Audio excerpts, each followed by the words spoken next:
नमस्कार। तो हिमाचल प्रदेश में जो है वो अभी रिसेंटली 80 पोस्टें जो है वो निकाली गई हैं खनन रक्षक यानी कि माइनिंग गार्ड की पोस्टें जो है वो निकाली गई हैं।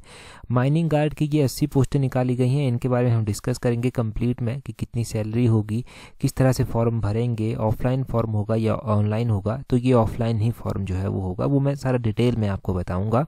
ये जो पीडीएफ आपको ऑफलाइन फॉर्म की मिलेगी वो हमारे टेलीग्राम ग्रुप पर मिल जाएगी। टेलीग्राम पर ज्वाइन करने के लिए अपने टेलीग्राम से @allexam31 करके सर्च करना। इस तरह से आपको हमारा टेलीग्राम चैनल मिल जाएगा। अब देखिए पोस्टें हैं, ये ऑलरेडी मैं शेयर कर चुका हूँ वैसे आपके साथ इनको।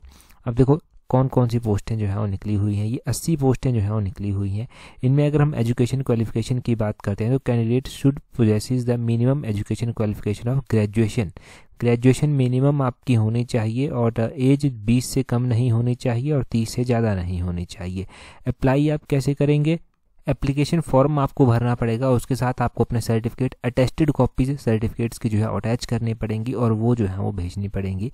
पोस्टें देख लीजिए पहले अपने अपने डिस्ट्रिक्ट वाइज कि कौन कौन सा आपका डिस्ट्रिक्ट है और कितनी कितनी पोस्टें यहाँ पर निकली हुई हैं। सबसे ज़्यादा पोस्टिंग माइनिंग ऑफिस ऊना में जो है वो 10 पोस्टें जो है वो निकली हुई हैं और बाकी आप अपना अपना डिस्ट्रिक्ट देख सकते हैं। टोटल 80 पोस्टें जो हैं ये है, जो भी आपका डिस्ट्रिक्ट है वहाँ से आप भरेंगे। अब सैलरी की बात कर लेते हैं कि सैलरी कितनी है और एप्लीकेशन फीस भी इसमें लगने वाली है वो कितनी है और लास्ट डेट भी रहने वाली है वो कितनी है। जो एप्लीकेशन फ़ीस जनरल कैटेगरी के लिए रहने वाली है वो 200 रुपये रहने वाली है और SC ST OBC के लिए जो है वो 66 रुपये रहने वाली है। इसका आप IPO बनवा सकते हैं या फिर IPO ले सकते हैं या फिर डिमांड ड्राफ्ट आप ले सकते हैं। ये नेम दिया गया है GMDIC ऑफ द कंसर्न, आपका जो भी डिस्ट्रिक्ट होगा उसके रिगार्डिंग जो है वो आपको IPO या फिर डिमांड ड्राफ्ट जो है वो बनवाना है। ठीक है, और इसकी लास्ट डेट के रिगार्डिंग यहाँ पर देखो लिखा गया है कि लास्ट डेट जो होगी वो क्या होगी। लास्ट डेट एप्लीकेशन जो वहाँ पर पहुँचेगा जाकर विद इन 30 डेज़ यहाँ पर लिखा है इन्होंने, यानी कि आज 22 तारीख है तो मतलब अभी आपको 2-4 दिनों में फॉर्म भरकर भेज देना है। 30 दिनों का इंतजार नहीं करना है कि 30 दिनों में भेजेंगे। और ट्राइबल एरिया से हैं तो 45 डेज़ का टाइम यहाँ पर दिया गया है। ठीक है, और तो ये भेजना कहाँ पर है? ये reach to the general manager district industries centre of the district concern. जैसे आपका ऊना डिस्ट्रिक्ट है, बिलासपुर डिस्ट्रिक्ट है, मंडी डिस्ट्रिक्ट है, हमीरपुर डिस्ट्रिक्ट है, जो भी आपका कंसर्न डिस्ट्रिक्ट है वहाँ पर आपको ये जो है वो भेजना है।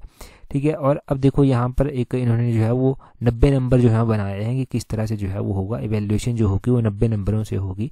इसमें परसेंटेज ऑफ मार्क्स रखे गए हैं ग्रेजुएशन में। सब्जेक्ट मैक्सिमम 75 नंबर जो है वो यहाँ पर इन्होंने ग्रेजुएशन के सीधे रख दिए हैं। EWS BPL है तो उसको सीधे 2 नंबर मिलेंगे। SC ST OBC को सीधे 2 नंबर मिलेंगे। और अगर आप बात करेंगे यहाँ पर अगर आपके पास NCC NSS है तो सर्टिफिकेट के हिसाब से मैक्सिमम 5 नंबर है, वो देख लेना आपके पास कौन सा सर्टिफिकेट होगा। कोई विडो डाइवोर्स्ड और या फिर डेस्टिट्यूट सिंगल वुमेन ऑर्फन है तो उसको 3 नंबर सीधे मिलेंगे। एक्सपीरियंस के भी 3 नंबर मिलेंगे। जो एक्सपीरियंस होगा वो कहाँ का चलेगा? 3 मार्क्स जो प्रोवाइड किए जाएंगे एक्सपीरियंस के वो गवर्नमेंट सेक्टर के होंगे और प्राइवेट सेक्टर का एक्सपीरियंस भी चलेगा। यहाँ पर आउटसोर्स बेसिस होगा तो 1 नंबर जो है वो यहाँ पर मिलेगा एवरी ईयर। तो अगर गवर्नमेंट प्राइवेट आउटसोर्स कोई भी है आपका 1 साल तो 1 नंबर, 2 साल तो 2 नंबर, 3 साल तो 3 नंबर और 3 नंबर तक ही नंबर लगेंगे, उससे ज़्यादा नंबर नहीं लगेंगे। फिर फिजिकल स्टैंडर्ड है एक जो यहाँ पर आपका क्लियर होना चाहिए। अगर मेन की हम बात करें तो 165 सेंटीमीटर हाइट होनी चाहिए मिनिमम, और चेस्ट की बात करें उनकी तो 79 सेंटीमीटर उनकी चेस्ट होनी चाहिए। एक्सपेंड करके वो 84 सेंटीमीटर होनी चाहिए। वुमेन की अगर हम बात करें तो वुमेन में जो है वो 150 सेंटीमीटर मिनिमम जो है हाइट रखी गई है। चेस्ट की बात करें तो मिनिमम 74 सेंटीमीटर विदाउट एक्सपेंशन और विद एक्सपेंशन 79 सेंटीमीटर जो है ये होनी चाहिए। अगर कोई भी जो है वो शेड्यूल ट्राइब से है कैंडिडेट तो उसको जो है वो रिलैक्स किया गया है 5 सेंटीमीटर यहाँ पर हाइट में और 4 सेंटीमीटर चेस्ट में। ठीक है, अगर हम बात करें फिजिकल एफिशिएंसी में और क्या है तो वहाँ पर मैन के लिए जो है वो रेस रखी गई है। 100 मीटर की रेस होगी, 14 सेकंड में करनी है। वुमेन के लिए जो है वो वही 17 सेकंड में है, 17 सेकंड में 100 मीटर की रेस करनी होगी। और मैन में जो है वो 1500 मीटर की रेस 10 मिनट में। और जो क्वालिफाई करेंगे और जैसे क्वालिफाई करते रहेंगे वैसे वैसे ये स्टेप्स बनाए गए हैं। पहले ऊपर वाला क्वालिफाई करो फिर ये वाला स्टेप आ जाएगा। मैन में 1500 मीटर रेस 10 मिनट में, 800 मीटर रेस जो है वो 6 मिनट में।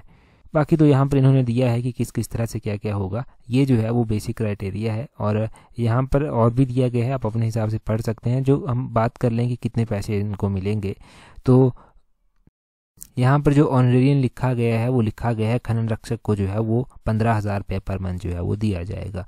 लीव की बात करें तो 1 दिन की कैजुअल लीव जो है वो मिलेगी इन 1 मंथ और मैक्सिमम 12 कैजुअल लीव जो है वो मिलेंगी। बाकी आप देख लेना यहाँ पर और भी कुछ दिया गया है। ये तो चलो लीव तो बात की बात आ गई ना, पहले तो नौकरी लगनी चाहिए थी यहाँ पर जो इंटरेस्टेड होंगे उनकी, फिर वो खुद जान जाएंगे। और इंस्ट्रक्शन जो आप एप्लीकेशन फॉर्म फिल करेंगे उसके लिए क्या क्या है, अब यहाँ पर देखो फॉर्म भी दिया गया है। यहाँ पर इंस्ट्रक्शन पढ़ लेना फॉर्म भरने से पहले जो इंपॉर्टेंट होंगी। पहले तो आप देखो यहाँ पर टू द ऐसे इसको फॉर्म को फिल करेंगे टू द जनरल मैनेजर, जो भी आपका डिस्ट्रिक्ट होगा जो उसको यहाँ पर भरेंगे। फिर यहाँ पर आपका फ़ोटो लगेगा सेल्फ अटेस्टेड, फिर आपका name, father name, date of birth, permanent address. ये आप प्रिंट कैसे निकलवाएंगे, तो मैंने टेलीग्राम पर ऑलरेडी ये शेयर किया हुआ है। स्टार्टिंग में आपको वाटरमार्क मिलेगा परंतु इसके ऊपर कोई वाटरमार्क नहीं लगा हुआ है, तो आप इसको इजीली प्रिंट आउट निकलवा सकते हैं। ठीक है जी, टेलीग्राम पर ज्वाइन करने के लिए फिर से बता देता हूँ @allexam31 करके जो है वो सर्च करना है। आपको हमारा टेलीग्राम चैनल मिल जाएगा। 36,000 के करीब हमारे साथ एस्पिरेंट जुड़े हुए हैं, आप भी जुड़ जाइए।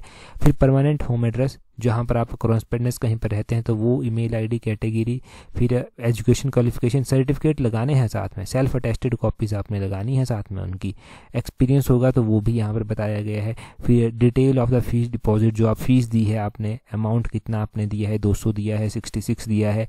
नेम ऑफ द बैंक, आपका बैंक या फिर पोस्ट ऑफिस से IPO आपने बनवाया है तो उनका नंबर वगैरह होगा, डेट होगी, वो सारा यहाँ पर होना चाहिए।